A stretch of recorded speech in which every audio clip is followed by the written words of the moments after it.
Candyce Caleb, known professionally as Candy Cane, was born on November 13, 1961 in Ventura, California. She was raised in Highland Park, a suburb of Los Angeles. Cane had a difficult upbringing. Her father was in jail for embezzlement at the time of her birth, and at age 9, her mother taught her how to shoplift. Despite these challenges, Cane discovered her love for singing at a young age. At 14, Cane appeared on the talent show, The Gong Show. She became pregnant with her first son at 17. To support herself and her child, Cane turned to adult modeling and stripping, appearing in over 150 magazines and adult videos from 1983 to 1995. She also worked as an erotic phone operator and hustler model during this time. In the early 1980s, Cane became part of the punk rock scene in Los Angeles. She started country punk bands and befriended and shared the stage with diverse musicians such as Black Flag, Social Distortion, James Harmon, The Circle Jerks, Los Lobos, The Blasters, and Lone Justice. In 1985, Cane caught the attention of CBS Epic A&R head Larry Hanby. She was signed to a developmental deal and recorded her first demo with Grammy winner Val Garay. However, CBS dropped her upon learning of her controversial past when she was marketed as a country singer. In 1986, Cane moved from Los Angeles to San Diego.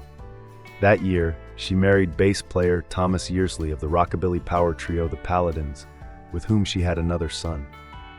Cane majored in women's studies at Palomar Community College.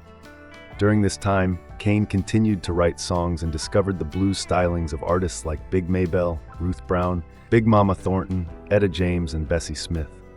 In 1991, she self-released her first recording since A Town South of Bakersfield Part 2, titled Burlesque Swing.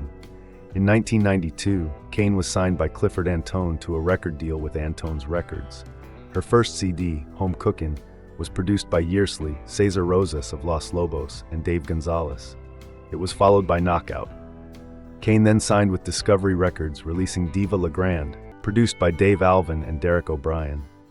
Next, she was signed by record mogul Seymour Stein to Sire Records during the height of the swing revival. Over the next 2 decades, Cane released over a dozen albums that earned her an international following. Her music blended blues, swing, and roots rock, with lyrics that preached self-acceptance. She cited Patsy Cline as an inspiration and touted the universal appeal of the old twangy stuff over newer, more polished country music.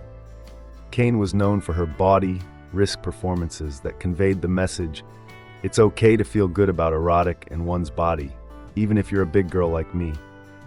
She played the piano with her breasts and sought to empower women and the LGBTQ community through her music. Cane moved to San Diego in 1986 and frequently performed in local venues. She also toured abroad extensively, speaking freely of her cancer diagnosis on stage. A multiple San Diego Music Award winner, Cane championed the LGBT community and others who faced discrimination. In 2008, at the age of 47, Cane was diagnosed with pancreatic neuroendocrine cancer. Despite her advancing illness, she continued to perform, sometimes from her hospital bed. Her final performance was a New Year's Eve show at the Belly Up Tavern in Solana Beach in 2015. Her most recent U.S. tour was in December of that year. Cane's son, Evan Caleb Yearsley, who played drums in her road band for close to 10 years, praised his mother's resilience in the face of her illness, saying, "For me, she really is an example of mind over matter." Her pianist Sue Palmer, who performed with her from 1991 to 1999 and again in 2015, said, "I almost felt like she wanted to die on stage because she loved what she was doing so much." Cane was included in several books on blues and jazz music, including the Rolling Stone Guide to Jazz and Blues, Elwood's Blues by Dan Aykroyd, and the Blues Hound Guide to Blues. In 2014, she was nominated for a Blues Music Award in the Contemporary Blues Female Artist of the Year category. In 2016, a musical based on Cane's life called The Toughest Girl Alive was directed and co-written by San Diego Ballet Artistic Director Javier Velasco. Velasco praised Cane's amazing sense of inclusiveness and her ability to connect with audiences. Cane died from pancreatic cancer at the Cedars-Sinai Medical Center in Los Angeles on May 6, 2016, at the age of 54. She is survived by her 2 sons, Evan and Thomas, her mother and stepfather, two half-siblings, and her former husband, Thomas Yearsley. Candy Kane's life and music left a lasting impact. Through her powerful, honest lyrics and performances, she inspired countless fans and artists. Her message of self-acceptance and empowerment for marginalized communities continues to resonate today. Kane's remarkable journey from a troubled youth to a celebrated blues singer and activist is a testament to the transformative power of music and the human spirit. If you enjoyed this video and would like to see more content like this, please consider subscribing to our channel. By subscribing, you'll be notified when we upload new videos. Thank you again for watching, and I look forward to seeing you in our next video.